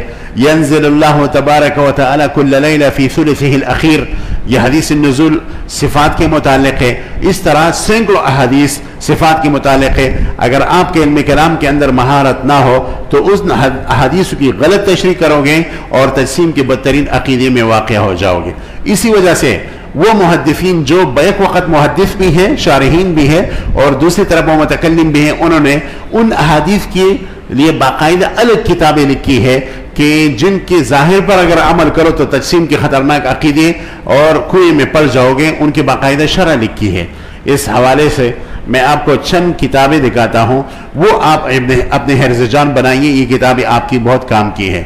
ان میں سے ایک کتاب ہے امام عبد الرحمن ابو الفرج ابن الجوزی رحمہ اللہ تعالی، جو 6 صدی کے ابتدائی زمانے میں تھے اور اپنے زمانے کے مایہ ناز محدث، محقق، مفسر، فقیہ اور کتنے علوم میں وہ ماہر تھے۔ انہوں نے ایک کتاب باقاعدہ لکھی ہے اور اس کا نام ہے دفع شبہ التشبیہ بأکف التنزیہ، دفع شبہ التشبیہ بأکف التنزیہ۔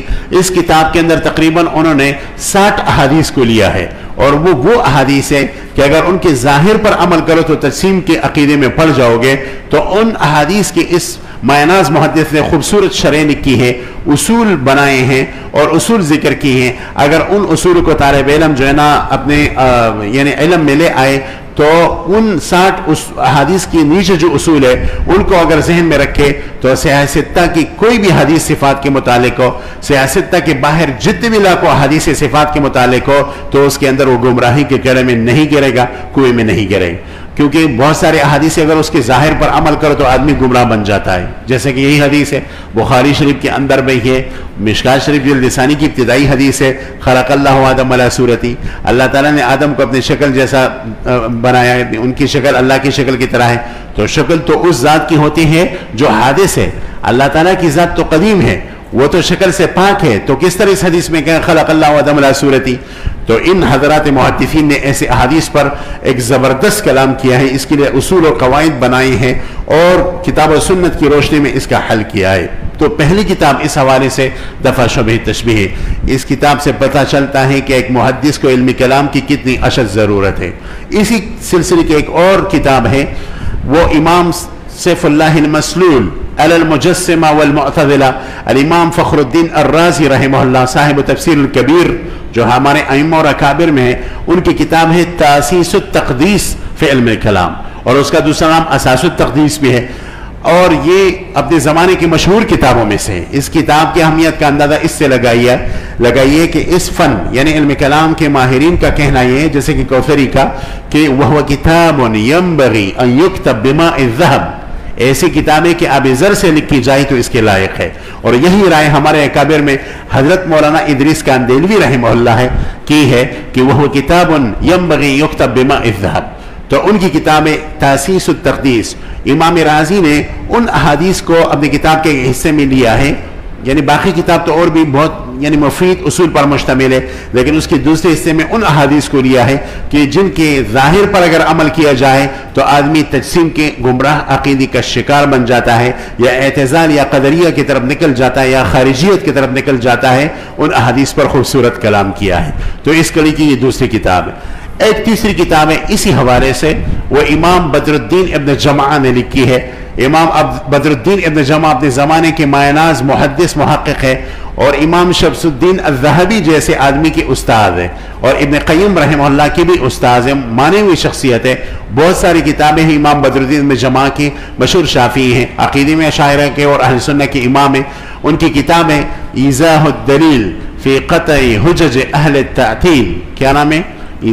میرے ساتھ اس نام کا آپ ذکر کر لیا کریں تاکہ آپ کی منہ پر یہ نام مبارک نام جاری ہو جائے، اور آپ نے مکتبے میں اس کتاب کو آپ رکھ لیجئے، لے لیجئے۔ ایضاح الدلیل فی قطع حجج اہل التعطیل، اس کتاب کے اندر انہوں نے ان احادیث کو لیا ہے اور ان یعنی آیات کریمہ کو بھی لیا ہے کہ جن کو ظاہر کو دیکھتے ہوئے اگر اس کے ظاہر پر عمل کرو تو تجسیم کے عقیدے کا شکار ہو جاؤ گے۔ تو اس سے پتہ چلتا ہے کہ ہمارے ائمہ نے ان کتابوں کی کیسی اہمیت دی۔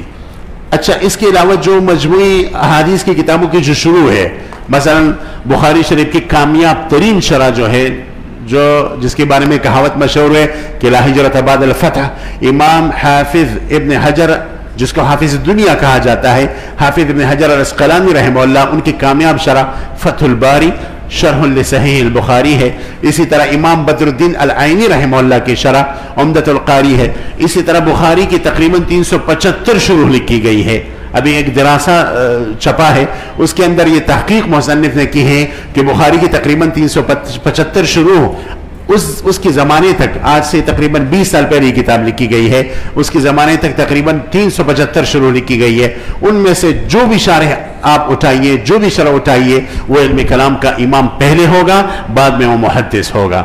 ان سے پتہ چلتا ہے، ان نصوص سے اور ان حوالہ جات سے، کہ محدث تبھی حدیث کی شرح کر سکتا ہے جب وہ علم کلام میں ماہر ہو۔ بخاری شریف کی جو مشہور شروحیں جو اب چپ کرا رہی ہے، شرح ابن بطال ہے، وہ ایک طرف تو محدث ہے، دوسری طرف وہ علم کلام کے بلا مدافع امام ہے اور اپنے زمانے کے مشہور متکلم ہے، امام ابن بطال المالکی رحمہ اللہ۔ بلکہ حافظ ابن حجر اکثر عقیدے کے حوالے انہی سے لیتا ہے اور ان سے استفادہ جو ہے نا کرتا ہے۔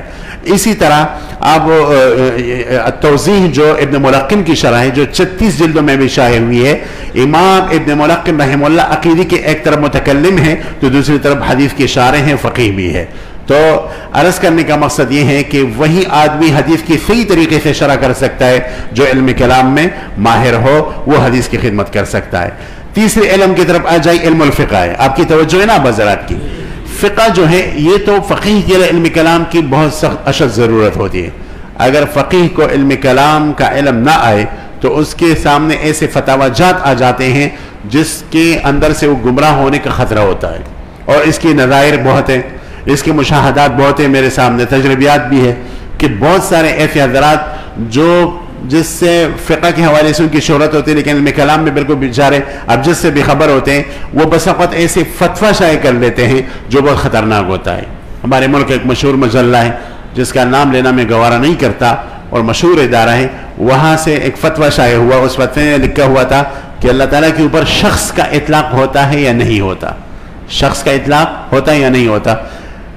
اہل سنت والجماعت کا یہ عقیدہ ہے۔ حافظ ابن حجر عسقلانی نے بخاری شریف کی کتاب التوحید کے نیچے بھی یہ بحث کی ہے، ابن بطال نے بھی اس کے اوپر بحث کی ہے، ابن ملقن نے توضیح کے اندر بھی بحث کی ہے، اور امام بدر الدین عینی نے بھی عمدۃ القاری کے اندر کتاب التوحید کے نیچے بحث کی ہے کہ لا شخص اغیر من اللہ، اس حدیث کے نیچے ان سب اہل سنت کا اتفاق ہے کہ اللہ کے اوپر شخص کا اطلاق نہیں ہو سکتا، کیونکہ شخص یہ عبارت ہے جسم کے قد و قامت سے، اللہ جسم سے پاک ہے، لہذا شخص کا اطلاق اللہ تعالیٰ کے اوپر نہیں ہوتا۔ تو وہاں سے ان سے پوچھا گیا تھا کہ شخص کا اطلاق اللہ کے اوپر ہوتا ہے، تو انہوں نے کہا ہاں، شخص موجود کو کہتے ہیں، اس وجہ سے اللہ تعالیٰ کے اوپر شخص کا اطلاق ہو سکتا ہے۔ تو شخص کا موجود کا معنی کرنا شخص کا، یہ لغت کی کسی کتاب میں بھی نہیں ہے۔ آپ لغت کی کسی بھی کتاب کو اٹھائیے، معجم مقاییس اللغہ کو اٹھائیے، کتاب تاج اللغہ وصحاح العربی للجوہری کو اٹھائیے، تاج العروس کو اٹھائیے، لسان العرب کو اٹھائیے، جدید لغت کو اٹھائیے، شخص کے متعلق لکھا ہوگا کہ جسم کے قد و قامت۔ تو اس وجہ سے شخص کا اطلاق اللہ تعالیٰ کے اوپر نہیں ہو سکتا، لیکن وہاں اس دارالافتاء سے فتویٰ شائع ہوا کہ شخص کا اطلاق اللہ تعالیٰ کے اوپر جائز ہے۔ تو اس طرح کے شاذ قسم کے فتوے آ جاتے ہیں کیونکہ اس فقیہ کا علم کلام کے اندر مہارت نہیں ہوتا۔ اور آپ کو یہ بات بخوبی معلوم ہے کہ ہمارے ہاں فتاوی جات میں جو جس کتاب سے شروع ہوتی ہے، یعنی فقہ کے عام درسی کتابوں میں تو کتاب الطہارت سے شروع ہوتی ہے نا، لیکن ہمارے ہاں فتاوی جات میں کتاب العقائد سے ابتدا ہوتی ہے، یہ آپ کو بخوبی معلوم ہے۔ حکیم الامت الامام اشرف علی تھانوی رحمہ اللہ کی کتاب امداد الفتاوی اٹھائیے، اس کا ابتدا کتاب العقائد ہے، اور جو فتوے رہ گئے تھے اس کو چھٹی جلد کے اندر بطور استدراک دوبارہ شائع کیا گیا، حضرت مفتی شفیع رحمۃ اللہ علیہ نے اس کو دوبارہ بھی شائع فرمایا۔ تو اس کی ابتدا میں میرے کو کتاب العقائد ہے، اور فتاوی دارالعلوم دیوبند کو اٹھائیے، اس کی ابتدا میں کتاب العقائد ہے۔ دوسری فتاوی جات کو آپ اٹھائے جا سکتے ہیں، میں نے تو ویسی مثال پیش کر دی جو سینکڑوں کی تعداد میں اس کی ابتدا میں کتاب العقائد ہے۔ اس سے واضح یہ پتہ چلتا ہے کہ اگر مفتی کو علم العقائد اور علم کلام میں مہارت حاصل نہ ہو تو وہ فتوے میں جو ہے نا ٹھوکر کھائے گا، اور اس کی طرف سے غلط فتوے امت کو ملیں گے۔ آپ فقیہ کے لیے علم کلام کی اشد ضرورت کا اس سے اندازہ لگائیے کہ ہمارے ہاں فقہ حنفی میں کتاب الطہارت سے ابتدا ہوتی ہے، اور بعض جگہوں میں ہماری جو درسی کتابیں ہیں یا فقہ کی جو کتابیں ہیں جو فتاوی جات سے ہٹ کر ہیں، مسائل کی کتابیں، تو اس کی بھی ابتدا کتاب العقائد اور علم کلام سے ہوتی ہے، عقائد سے، اور اس کی بہت ساری مثالیں۔ یہ تو ہمارے ہاں کم ہی ملتا ہے، لیکن مالکیہ کی جو بھی آپ فقہ کی کتاب اٹھائیں گے ان کی کتاب الطہارت سے پہلے آپ کو کتاب العقائد ملے گا، جو عام درسی کتابیں ہیں نا ان کی، تو ان کتاب الطہارت اور کتاب الصلاۃ سے پہلے آپ کو کتاب العقائد ملے گا۔ اور اس کی وجہ یہ ہے کہ ان کے ہاں بھی عقائد کی بہت بڑی اہمیت ہے، تو وہ یہ درس دینا چاہتے ہیں کہ ایک فقہ کا طالب علم جو ہے اور ایک فقہ کو سیکھنے والا جو اس کو پہلے علم کلام اور عقیدے کے اندر مہارت ضروری ہے، اور اس عقیدے کو سیکھنا چاہیے، اس کے بعد جو ہے نا اس کو کتاب الطہارت اور کتاب الصلاۃ اور اس طرح جو دوسری کتب فقہ ہے اس کو پڑھنا چاہیے۔ آپ مالکیہ کی کسی بھی کتاب کو اٹھائیے، اس وجہ سے مالکیہ کے ہاں تو اس کی بہت بڑی اہمیت ہے۔ تو اگر آپ عقائد کی علم کو لینا چاہیں تو بے شک آپ ان کے فقہ کی کتابوں کو اٹھائیں، اس کی ابتدا میں عقائد کے مسائل پر بحث ہوگی اور علم کلام کے اوپر بحث ہوگی۔ تو ایک فقیہ کو علم کلام کی اشد ضرورت ہوتی ہے، علم کلام کے بغیر جو ہے نا وہ ایک قدم بھی نہیں اٹھا سکتا فقہ کے میدان میں، خاص کر اس فتنوں کے زمانے میں۔ اس وقت جو فتوے آ رہے ہیں تو نعوذ باللہ اللہ تعالیٰ کی وجود کی انکار کا فتویٰ آ جاتا ہے، اور گستاخی رسول ایسی کہ اس طریقے سے فتوے آ جاتے ہیں، اسی طرح سے تقدیر کی انکار کے فتوے آ جاتے ہیں، اور الحاد کا فتنہ بہت زور شور سے جاری ہے، یہ آپ کو کہوں میں، یعنی ایک خطرناک فتنہ تو لوگوں کے اندر گمراہی پھیلانا عمل کے لحاظ سے وہ بھی خطرناک ہے، لیکن اخطر فتنہ یہ ہے، اخطر بدعت، اور اخطر فتنہ کہ آپ کے عقیدے کو کوئی خراب کرے، کیونکہ عمل میں جھول اور سستی اسلام تو برداشت کر لیتا ہے، لیکن عقیدے کے اندر وہ بالکل سستی برداشت نہیں کرتا اور جھول برداشت نہیں کرتا۔ تو فقیہ کے علم کلام میں مہارت بہت ضروری ہے۔ چوتھا علم ہے اصول فقہ۔ ایک اصولی کے لیے تو علم کلام نہایت ضروری ہے، کیونکہ اصول فقہ اور اسی طرح علم کلام کے درمیان ایک مضبوط رشتہ ہے، اس پر باقاعدہ دراسہ لکھا گیا ہے، کئی کتابیں لکھی گئی ہے کہ دونوں علموں کے درمیان ایک مضبوط قسم کا رشتہ ہے، دونوں بھائیوں کی طرح ہیں۔ اگر ایک آدمی اصول فقہ کی کسی کتاب کو اٹھائے اور وہ پڑھائے اور اس کا علم کلام کے اندر مہارت نہیں ہے تو کبھی بھی وہ علم صحیح طریقے سے پڑھا نہیں سکتا۔ میری تدریس کے الحمدللہ تقریباً 17 سال بیت گئے ہیں، اور میں 17-18 سال سے اس علم کے محقق کتاب التوضیح والتلویح پڑھاتا ہوں، اور الحمدللہ خوب شوق سے پڑھاتا ہوں۔ آج سے تقریباً 18-19 سال میں نے اس علم کے ایک ماہر مدرس سے ایک سوال کیا تھا، اور اس نے کم از کم 40-45 سال اصول فقہ پڑھایا تھا۔ میں نے کہا حضرت توضیح تلویح پڑھانے کا طریقہ کیا ہے، کس طریقے سے پڑھائے؟ انہوں نے کہا کہ جو آدمی توضیح تلویح پڑھے اس کو بیک وقت 3 علوم میں یا 4 علوم میں مہارت ضروری ہے۔ ایک تو اصول فقہ، باہر سے اس کو ازبر ہونا چاہیے، اصول فقہ میں باہر سے مہارت، دوسرے نمبر پر فلسفے میں مہارت، تیسرے نمبر پر منطق میں مہارت، چوتھی نمبر پر علم کلام میں مہارت۔ اگر ان علوم میں خاص کر علم کلام میں ان کی مہارت نہ ہو تو وہ اس کتاب کے قریب بھی نہ جائے، ورنہ یہ بالکل اس کو شاٹ کر دے گا اور اس کو جو ہے اس کا نقصان کر دے گا۔ تو اس بڑے شخصیت کی بات میرے ذہن میں پھر بیٹھ گئی تھی۔ پھر میں نے جب اس کو دیکھا، اور آپ سب حضرات پڑھتے رہتے ہیں توضیح تلویح کو، کہ اس کے ہر لکیر میں جو ہے نا علم کلام کا مسئلہ ہوتا ہے۔ اصول فقہ کی کتاب امام مسلم الثبوت ایک مشہور زمانہ کتاب ہے، جس کو صاحب سلم العلوم جو معقولات اور منطق کے اندر ان کی کتاب ہے، ان کی دوسری کتاب مسلم الثبوت ہے، جو معناز اور مضبوط قسم کا کتاب ہے۔ آپ کے ہاں نہیں پڑھائی جاتی، ہمارے یہاں الحمدللہ تکمیل میں اس کو بھرپور مزے لے کر ہم پڑھاتے ہیں۔ تو مسلم الثبوت جو ہے وہ اس کے ہر لکیر میں علم کلام ہے، کوئی لکیر اس کا ایسا نہیں جس میں صرف اصول فقہ کا مسئلہ ہو۔ تو وہ مدرس اس کتاب کو پڑھا سکتا ہے جس کا علم کلام کے اندر مہارت ہو۔ سلف کے ہاں تو اصول فقہ اور فقہ کا رشتہ اتنا پکا تھا کہ جب آپ تراجم علماء دیکھیں گے تراجم کی کتابوں میں تو وہاں لکھا ہوگا کہ قرأ هذا العالم النحو على فلان والصرف على فلان واللغة على فلان والفقه على فلان وقرأ الاصلين على فلان وقرأ اصلین علی فلان. اصلین سے کیا مراد ہے؟ اصول الدین مراد ہے اور اصول فقہ مراد ہے. اور اصلین ایک آدمی سے کیوں پڑھتا تھا؟ کیونکہ اس زمانے میں جو آدمی علم کلام کا ماہر ہوتا تھا وہی علم اصول فقہ کا ماہر ہوتا تھا. تو اصول فقہ اور علم کلام دونوں کا ایک بہت ہی نہایت مضبوط رشتہ ہے. ایک آدمی متکلم ایک آدمی اصولی جبھی بن سکتا ہے جب وہ صحیح معنوں میں جو ہے نا متکلم ہو.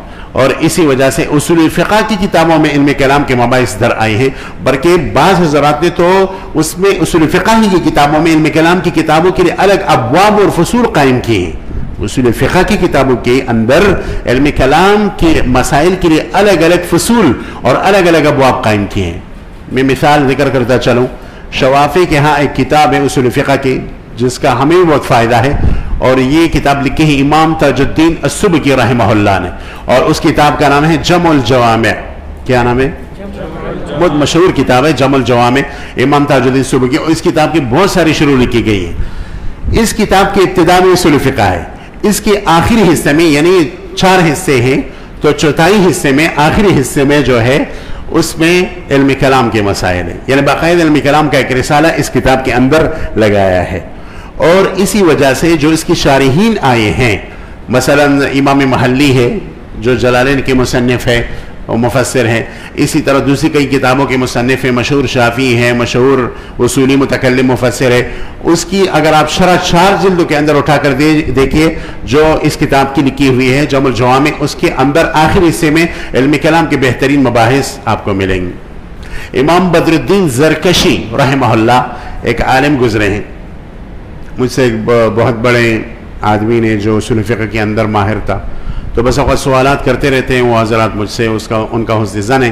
تو ان سے مجھ سے پوچھا کہ آپ مجھے ایک ایسی جامع کتاب اصول علم کلام کی آپ کہیے کہ میرے میدان کے قریب ہو، میرے میدان کے قریب ہو. تو میں نے ان سے کہا کہ آپ نے جمع الجوامع کا مطالعہ کیا ہے؟ انہوں نے کہا کہ ارادہ ہے، مطالعہ نہیں کیا. میں نے کہا آپ ہی کی میدان کی کتابیں اصول فقہ کی، آپ اس کو اٹھائیے، اس کو اول سے تمت تک پڑھیے، بس اس کے اندر مہارت حاصل کیجئے، آپ کو اصولی کلام یا علم کلام اور اصول دین کے اندر خود بہت مہارت حاصل ہو جائے گا. تو یہ بات میں نے اس لیے ذکر کی کہ اس کا جو آخری حصہ ہے نا وہ علم کلامی کے مسائل پر مشتمل ہے. اس کی بہت ساری شروع ہیں. اس کتاب کی جمع الجوامع کی ایک کامیاب شرح ہے، اس کا نام ہے تشنیف المسامع شرح جمع الجوامع. یہ امام بدر الدین الزرکشی نے یہ لکھی ہے. کیا نام ہے؟ تشنیف المسامع شرح جمع الجوامع. یہ 4 جلدوں کے اندر چھپی ہے. اس کی 3 جلد، پہلی دوسری تیسری، اس کو نہ اٹھائیے. چوتھی جلد جو ہے وہ جمع الجوامع کی شرح ہے. یہ علم کلام کے سب سے بہترین کتاب ہے. پھر میں نے اس اصولی شخصیت کو کہا کہ آپ تشنیف المسامع جو چوتھی جلد ہے اس کو آپ مطالعے میں رکھیں. جب انہوں نے مطالعہ کیا تو بعد میں اپنے ملاحظات ذکر فرمائی. اس نے کہا کہ میں آپ کو اب ہر نماز کے بعد دعائیں دیتا ہوں کیونکہ اس کتاب سے مجھے فائدہ جو پہنچا ہے اس کا میں فکر نہیں کر سکتا. تو آپ کی خدمت میں بھی عرض ہے کہ ایک اصولی جو ہے اور جو اصول فقہ کے ماہر ہوتا ہے اس کو علم کلام کے بغیر بالکل درک نہیں ہے، اور وہ ایک قدم بھی آگے نہیں بڑھا سکتا اس علم مبارک علم کے بغیر. تو اس وجہ سے ایک اصولی کے لیے متکلم ہونا بہت ضروری ہے. یہ 4 علوم ہو گئے. 5واں علم ہے تصوف. تو صوفی کا تو پورا جو گنجینہ ہے اور پورا علم وہ تو علم کلام کے سے باہر نکلتا ہی نہیں، کیونکہ صوفی کا کام کیا ہے؟ سیر الی اللہ، سیر فی اللہ. اور عقیدی میں کیا ہوتا ہے؟ سیر الی اللہ، سیر فی اللہ. تو جو صوفی علم کلام میں ماہر نہ ہو تو وہ پھر تصوف کے اندر مہارت کا دعویٰ کرے، بہت خطرناک ہے. اس سے یہ تقسیم کے اندر گھسے گا. اگر صحیح علماء اور صحیح پیروں کے ہاں اس نے زانہ میں تلمس طے نہیں کیا اور صحبت اختیار نہیں کی، اگر محقق صوفی کے سامنے اس نے اپنے منازل کو طے کیا ہے تو ٹھیک ہے. اگر محقق صوفی کے سامنے اس نے منازل طے نہیں کیے تو وہ تقسیم کے بالکل باطل عقیدے میں جو ہے نا گرے گا. اس وجہ سے جو پرانے زمانے اور اس زمانے کے محقق صوفیاء ہیں وہ علم کلام میں ماہر ہیں، وہ متکلمین ہیں. آپ تصوف کی کسی بھی بنیادی کتاب کو اٹھا لیجئے، اس کے اندر آپ کو عقیدی کے مباحث ملیں گے. میں مثال ذکر کرتا چلوں. اس دنیا کے تصوف کے سب سے بلا منازع امام امام حجت الاسلام الامام ابو حامد الغزالی رحمہ اللہ ہے، جن کے علم اور تقوی کو دیکھتے ہوئے بندے کے سر سے ٹوپی گر جاتی ہے. ایسے آدمی ہیں. ان کی اس کتاب کو اٹھائیے جو احیاء علوم الدین کے نام سے مشہور ہے، جو تصوف کا گونسلہ سمجھا جاتا ہے اور جامع ترین کتاب ہے، اور بہت سارے خانقاہوں میں اس کی تعلیم دی جاتی ہے. اس کے بالکل ابتدا میں امام غزالی نے ایک رسالہ رکھا ہے، ابتدائیات میں. وہ رسالہ تاریخ میں الرسالۃ القدسیہ کے نام سے مشہور ہے. الرسالۃ القدسیہ فی قواعد العقائد، الرسالۃ القدسیہ فی قواعد العقائد. اس رسالے کے اندر علم کلام کے تمام مسائل مذکور ہیں. تو اس کا مطلب یہ ہے کہ اگر صوفی تصوف کے اندر دخل اندازی شروع کرے تو سب سے پہلے علم کلام میں مہارت حاصل کرے، کیونکہ علم کلام کے مہارت کے بغیر وہ جب عقیدے کے اندر بحث کرے گا، سیر اللہ اور سیر فی اللہ کرے گا، تو وہ باطل عقائد میں ضرور پڑے گا. تو اس وجہ سے صوفی کے لیے علم کلام کے اندر مہارت بہت ضروری ہے. امام غزالی کی یہ کتاب جو بالکل احیاء علوم الدین کی ابتدا میں ہے، الرسالۃ القدسیہ، اس کو اپنے زمانے اور بعد کے زمانوں میں اتنی شہرت حاصل ہو گئی کہ اور علماء نے اس کو الگ کیا اور اس پر باقاعدہ الگ سے شروح لکھی ہے. اس کا میں انشاءاللہ جو ہمارا دوسرا نشست ہے عشاء کے بعد، اس کا انشاءاللہ میں ذکر کروں گا اس میں کہ کن کن نے الرسالۃ القدسیہ کی شروح لکھی ہے اور الگ سے اس کو چھاپا ہے. تو اس کی اہمیت آپ اس سے جو ہے نا لگا سکتے ہیں کہ صوفیہ کے ہاں علم کلام کی کتنی بڑی اہمیت ہے. صوفیوں کی ایک اور کتاب ہے صوفیہ حضرات کی، اور بہت مسلم کتاب ہے اس فن کی، اس کا نام ہے الرسالۃ القشیریہ. الرسالۃ القشیریہ. اور الرسالہ قشیریہ کو آپ اٹھائیے تو اس کے جو امام ہیں امام ابو القاسم القشیری، اس کے مصنف، وہ اہل سنت کے بلا مدافع امام ہیں. ان کی اس الرسالۃ القشیریہ جو تصوف کی بنیادی اصولی کتب میں شمار ہوتا ہے، اس کی ابتدا میں عقائد کی بحثیں ہیں. عقائد کی بحثیں آپ پڑھیں گے تو اس کے بعد جو ہے نا تصوف کی مباحث میں داخل ہوں گے. باقاعدہ اس میں لکھا ہے کہ صوفی آپ کا اللہ تعالیٰ کی ذات کے متعلق یہ عقیدہ ہونا چاہیے، یہ چاہیے، یہ چاہیے. صفات کے متعلق یہ عقیدہ چاہیے. اللہ تعالیٰ کی صفات ذاتیہ یہ ہے، صفات فعلیہ یہ ہے، صفات ثبوتیہ یہ ہے، صفات سلبیہ یہ ہے، صفات اکرامیہ یہ ہے، صفات جلالیہ یہ ہے. اس کے بغیر آپ ایک قدم بھی نہیں اٹھا سکتے تصوف کے اندر. اور ایک تیسری کتاب ہے امام کلابازی رحمہ اللہ نے لکھی ہے، اور تصوف کی بہت بنیادی کتاب ہے التعرف بحقیقت التصوف. امام کلابازی کے متقدمین میں سے، اور اس کتاب کی بہت سارے لوگوں نے شروح لکھی ہے، کئی جلدوں میں شروع لکھی ہے. اس کتاب کے بالکل ابتدا میں جو ہے نا باقاعدہ امام کلابازی رحمہ اللہ نے تصوف کی اصولوں کا ذکر کیا ہے، اور ساتھ ساتھ عقائد کا بھی ذکر کیا ہے کہ صوفی کو چاہیے کہ عقائد میں مہارت حاصل کرے، تب وہ تصوف کے اندر چلا جائے.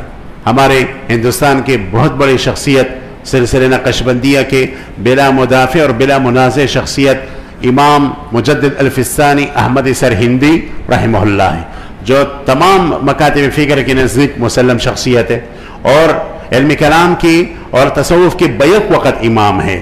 ان کی علوم میں اس وقت ہمارے پاس جو چیز موجود ہے وہ ان کی مکتوبات ہیں. مکتوبات امام ربانی جو ضخیم جلد فارسی میں چھپے، اس کا اردو ترجمہ بھی چھپا ہے. میں کہتا ہوں اس کے اندر علم کلام کی اتنی زبردست اور عمیق بحثیں ہیں، گہرے مباحث ہیں. اگر ان کی علم کلام والی بحثیں ان مکتوبات سے الگ کیے جائیں تو مستقل علم کلام کی ایک کتاب بن سکتی ہے، مستقل ایک کتاب بن سکتی ہے. اور انہوں نے اپنے مریدوں کو جو خطوط لکھے اس کے اندر اشاعرہ ماتریدیہ کے چھوٹے چھوٹے جزیات کو لیا ہے اور ان کو تفسیری ذکر کیا ہے. اس سے پتہ چلتا ہے کہ ایک صوفی کے لیے علم کلام کی کتنی اشد ضرورت ہے. تو جو صوفی علم کلام کا ماہر نہ ہو، میرے خیال میں وہ اس گدی کے قریب بھی نہ بیٹھے، ورنہ وہ لوگوں کو گمراہ کرے گا. لہٰذا آپ اسی صوفی کو پیر پکڑیے جو ان علم کلام میں ہی ماہر ہو اور ساتھ ساتھ اس کے اندر عمل بھی ہو. سمجھ میں آئی بات نا؟ ٹھیک ہے نا؟ تو یہ خوب آپ ذہن میں رکھیے. لہٰذا الحمدللہ جو ہمارے کابر جو جس طرح متکلمین تھے وہ صوفیہ بھی اسی وجہ سے تھے کہ علم تصوف کو خوب سیکھا تھا، چونکہ اور صحیح طریقہ اور صحیح نہج سے سیکھا تھا، کیونکہ دوسری طرف وہ علم کلام کے اندر ماہر تھے. تو الحمدللہ ان سے کوئی بھی گمراہی اس طریقے سے نہیں آئی. امام حکیم الامہ مجدد الملہ الامام اشرف علی تھانوی رحمہ اللہ بیک وقت تصوف کے بلا مدافع امام تھے، تو دوسرے طرف وہ علم کلام کے صرف متباہر نہیں تھے، مجتہد فی علم کلام تھے، مجتہد فی علم کلام تھے. ان کے عام باتوں میں بھی علم کلام کا رنگ ہے، ان کے عام مواعظ جو عوام مرید تھے وہ اس کو لکھتے تھے، اور ہمیں الحمدللہ اس کا ذخیرہ کامل پہنچا ہے. تو اگر آپ اس کو پڑھیں گے تو عام تقاریر میں بھی علم کلام کے بالکل سینکڑوں جزیات پر انہوں نے آسان طریقے سے عوامی انداز سے بحث فرمائی ہے. تو یہ اس کا بہین ثبوت ہے کہ ہمارے حضرات جو اکابر صوفیہ ہیں وہ علم کلام میں بھی ماہر تھے. اس کی بہت سارے مثالیں میں دے سکتا ہوں. امام قاسم نانوتوی تھے، شیخ الہند تھے، شبیر احمد عثمانی تھے، اور اسی طرح یعنی حضرت اشرف تھانوی رحمہ اللہ تھے، شیخ الاسلام شیخ العرب والعجم حضرت مولانا حسین احمد مدنی تھے. ان سب کا علم کلام میں زبردست مہارت تھا، تبھی وہ تصوف میں جو ہے نا ماہر تھے. یہ 5 علوم ہو گئے، اور چھٹا علم جو ہے وہ علم کلام ہے. اچھا، ایک نکتے کی بات آپ کو بتاتا ہوں. شیخ نور الدین عطر رحمہ اللہ جو ابھی فوت ہوئے ہیں اور شام کے بہت اچھے محدث تھے، حنفی تھے، انہوں نے ایک کتاب لکھی تھی اپنے سسر پر. ان کے سسر تھے شیخ عبداللہ سراج الدین، بہت بڑے محدث تھے، وہ بھی حنفی تھے، اور وہ حفاظ حدیث میں آتا ہے. 1 لاکھ سے زیادہ احادیث ان کو ازبر تھی، اور ان کی کتابوں کا مطالعہ کر لیا کرے. شیخ عبداللہ سراج الدین ان کی کتابوں میں نور رکھا ہوا ہے، بہت اچھے لکھتے ہیں اچھے انداز سے. اور ہمارے شیوخ کے شیخ ہیں شیخ عبداللہ سراج الدین، شیخ عوامہ رحمہ اللہ نے بھی ان سے پڑھا ہے، اور ان کے علوم کے وارث ہے شیخ عوامہ جو ہمارے استاد ہے. تو شیخ عبداللہ سراج الدین کے اوپر نور الدین عطر صاحب نے کتاب لکھی، ان کے سسر بھی تھے. تو انہوں نے لکھا ہے کہ جو 6 علوم ہیں علوم عالیہ، جو میں نے آپ کے سامنے شمار کر لی، جو عالم ان 6 علوم میں مہارت کا درجہ حاصل کر لے تو اس کو شیخ الاسلام کہا جاتا ہے. پھر انہوں نے کہا ہے کہ شیخ الاسلام، جو آدمی ان 6 علوم میں ماہر ہو جاتے ہیں ان کو آپ شیخ الاسلام نہ کہیں تو یہ ظلم ہے، اور جو آدمی ان 6 علوم میں ماہر نہ ہو اور ان کو آپ شیخ الاسلام کہیں یہ بھی ظلم ہے. تو یہ نکتے کی ایک بات ہے، الحدیث بالحدیث یذکر کے حوالے سے میں نے آپ کی خدمت میں عرض کر دی. تو بھائیوں، آپ خوب اندازہ لگائیے کہ علم کلام کی ہمارے ہاں کتنی بڑی اہمیت ہے. ایک اور اہم جو آپ کی ذہن میں بات ڈالنا چاہتا ہوں. کتنا وقت گزر گیا؟ عشاء کا نماز کس وقت ہے؟ 2 منٹ ہے. تو پھر کیا کرے، یہ نشست تو یہی مکمل ہو گئی. ٹھیک ہے، آگے جو مباحث ہے، یعنی اگر اس کو اگر ہم آگے چلائیں تو گھنٹوں چل سکتا ہے. اختصار سے کام لیتے ہوئے اس پر یہی جو ہے نا مختصر کر دیتے ہیں. اس کے بعد جو ہے نا ایک اور نشست ہے، وہ اشاعرہ ماتریدیہ کا تعارف ہے. تو کیا کریں، وہ حضرت تو آ گئے، ان سے آپ پوچھیں.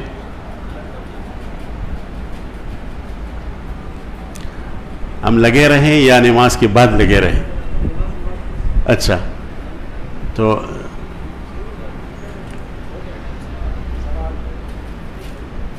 کیا کرے شیخ؟ اچھا ٹھیک ہے، تو یہ 15 منٹ ہے نا. ٹھیک ہے، تو ٹھیک ہے، نماز کے بعد پھر دوسری نشست. تو دوسرا نشست تو بہت لمبا ہوگا، اس میں بھی ایک وقفہ چاہیے ہوگا. ویسے بھی آج جو ہے نا یعنی جمعے کی رات، یعنی ناظرات کو تو ویسے بھی سونا نہیں ہے. اگر میں یہاں سے ان کو اٹھاؤں تو ویسے گپ شپ لگائیں گے نا. تو اچھا ہے کہ ہم کچھ پڑھ لیں، میں آپ سے استفادہ کر لوں گا، آپ بھی کچھ سن لیں گے مجھ سے. ٹھیک ہے، تو دیکھ لیتے ہیں. ٹھیک ہے، اس میں یہ ہے کہ اس کے بعد 10:30 بجے کھانا کر لیں گے. اچھا، اس کے بعد اگر یہ بیٹھنا چاہیں ٹھیک ہے، تو رات کو رکنا چاہیں تو مسجد نہیں. ایسی ہے. میرا مطلب یہ بھی نہیں کہ پوری رات ہم بحث کریں، میں بھی تک جاتا ہوں. کیسے سکتے ہیں؟ تو یہ تو ان حضرات کے لیے ایک تفریح بھی ہے. تو میرے خیال میں پھر دوسری نشست نماز کی بات رکھ لیتے ہیں. وآخر دعوانا الحمدللہ رب العالمین. یہیں تک یہ نشست مختصر میں نے ذکر کر لی. تفصیلات آپ مقالے میں پڑھ سکتے ہیں. اس کی PDF آپ کو مل سکتی ہے، آپ اپنے لیے پرنٹ بھی کر سکتے ہیں. میں وہاں اپنے مدرسے میں شرقائد سے پہلے اس کو پڑھاتا ہوں. ہماری شرقائد ابھی شروع ہو گئی، تو اس سے پہلے جب بندہ اس کو پڑھے تو شرقائد بالکل وہ نوالا بن جاتا ہے، مکھن کا نوالا. تو پھر طالب علم کے منہ میں پھر ڈالنا پڑتا ہے وہ مکھن کا نوالا، وہ خود بہت حلق سے اترتا ہے پھر. ٹھیک ہے، وآخر دعوانا الحمدللہ.